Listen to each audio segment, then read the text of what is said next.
Halo teman-teman semuanya, selamat datang kembali di channel Tinggaran. Bahasa Indonesia sebagai varian modern bahasa Melayu telah mengalami standarisasi dan pengayaan kosakata secara sistematis yang kerap menjadi subjek kekaguman sekaligus kecemburuan linguistik dari negara serumpun, khususnya Malaysia. Relasi linguistik antara kedua negara ini diwarnai dinamika yang kompleks, di mana Malaysia terkadang menunjukkan sikap ambivalen terhadap perkembangan pesat bahasa Indonesia. Faktor-faktor penyebab kecemburuan linguistik Malaysia diantaranya yang pertama, pengaruh global bahasa Indonesia. Bahasa Indonesia telah menjadi salah satu bahasa Asia yang paling banyak dipelajari di dunia. Dengan penutur yang mencapai hampir 300 juta jiwa, bahasa Indonesia juga diakui sebagai bahasa resmi di berbagai forum internasional termasuk UNESCO dan PBB. Sementara itu, bahasa Malaysia cenderung lebih terbatas penggunaannya secara global. Yang kedua, kekayaan kosakata dan adaptasi modern. Bahasa Indonesia secara aktif mengembangkan kosakatanya melalui serapan dari berbagai bahasa seperti Belanda, Inggris, Sanskerta, dan bahasa daerah di seluruh Nusantara, serta penciptaan istilah-istilah baru oleh Badan Pengembangan dan Pembinaan Bahasa. Malaysia seringkali mengimpor istilah-istilah dari bahasa Indonesia, terutama dalam bidang teknologi, sains, dan budaya populer. Yang ketiga, dominasi budaya pop Indonesia. Ekspor budaya Indonesia seperti sinetron, musik, film, dan sastra ke Malaysia membuat bahasa Indonesia lebih familiar di kalangan masyarakat Malaysia. Banyak artis Malaysia yang justru lebih dikenal dengan menggunakan bahasa Indonesia dalam karya mereka. Yang keempat, konsistensi sistem bahasa. Bahasa Indonesia memiliki sistem ejaan dan tata bahasa yang lebih konsisten dibandingkan bahasa Malaysia yang masih sering mengalami perubahan kebijakan linguistik. Kita sering melihat respon dari orang Malaysia sendiri melihat hal tersebut, yaitu antara penolakan dan adopsi. Bagi kalangan yang menolak, mereka kerap bersifat defensif dengan mengklaim kemurnian bahasa Melayu Malaysia dan mengkritik kata-kata Indonesia yang dianggap menginvasi. Ada juga yang mengadopsi banyak istilah Indonesia yang tak terhindarkan masuk ke dalam penggunaan sehari-hari di Malaysia seperti unggah atau upload, pramugari atau stewardess, atau narkoba untuk narkotika. Ketegangan linguistik ini terkadang memicu debat publik antara kedua negara, terutama dalam isu kebahasaan dan klaim budaya. Di Malaysia, malang sekali lah. Bahasa Melayu adalah satu-satunya bahasa negara yang tidak diketahui sepenuhnya oleh warga negaranya sendiri. Jadi saya kira cukup malang lah. Jadi kita dari satu segi kan, kita gagal dalam proses pembentukan negara bangsa. Maknanya untuk melahirkan, menghasilkan manusia Malaysia tu kan. Dari aspek kebahasaan ini. Kenapa kita tak boleh jadi macam Indonesia yang semua orang berbahasa Indonesia kan? Kenapa kita tak boleh jadi macam tu, Prof?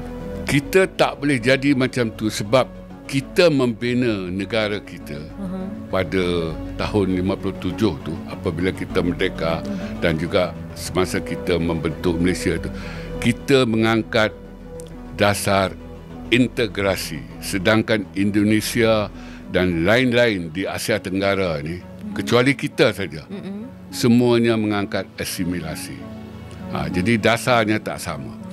Kalau asimilasi, maknanya mereka yang bukan asal, sebagai contoh orang Cina, tidak dibenarkan untuk terus hidup sebagai bukan asal. Kita dapat lihat di Indonesia kan, orang-orang Cina di sana, Cina itu kasar, jadi mereka ganti dengan istilah Tionghoa. Orang-orang Tionghoa di Indonesia memang fasih berbahasa Indonesia. Betul, sebab dasar negaranya begitu, asimilasi, iaitu dan mereka juga atas kehendak perundangan perlu menukar nama. Dan kita tahu ada seorang Governor Jakarta yang nama Cinanya Ahok, Achong Ahok. Nama nasional Indonesia dia Basuki Cahayapurnama. Walaupun itu bunyinya sastra, tapi Basuki itu nama Melayu kan, nama Nusantara lah. Dalam kehidupan nasional, beliau dikendaki meninggalkan nama Tionghoa yang dikenali sebagai Ahok itulah, dan nama nasionalnya ialah Basuki Cahayapurnama. Dan orang Indonesia tidak membenarkan keluarga Tionghoa dan komuniti Tionghoa itu berbahasa Cina sesama mereka. Mereka kata ini Indonesia. Kalau mau tinggal di sini mesti berbahasa Indonesia. Jadi dasar itu. Kita memilih integrasi, iaitu kita membenarkan yang bukan asal ini untuk terus hidup sebagai bukan asal, walaupun dalam kehidupan nasional. Seperti orang Cina, mereka ada sekolah. Kita beri nama sekolah Bernegara, tetapi nama rasminya adalah sekolah kebangsaan, sekolah negara tu. Jenis kebangsaan, maknanya separuh kebangsaan lah, ala-ala kebangsaan, tapi masih kebangsaan. Jadi selama-lamanya kita tak boleh jadi Indonesia lah, sebab dasar kita lain. Dasar kita integrasi. Sebenarnya integrasi dengan asimilasi ni dia berbeza jauh, langit dengan bumi.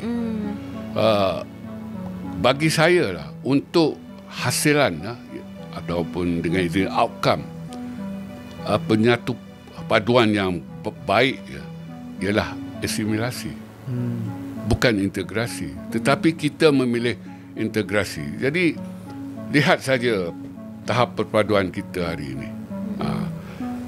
Integrasi itu begitu ringan lah kalau dibandingkan dengan asimilasi. Tetapi dalam keadaan begitu ringan pun kita dapat lihat warga negara bukan Melayu, contohnya Cina, masih belum bersedia. Dah 67 tahun.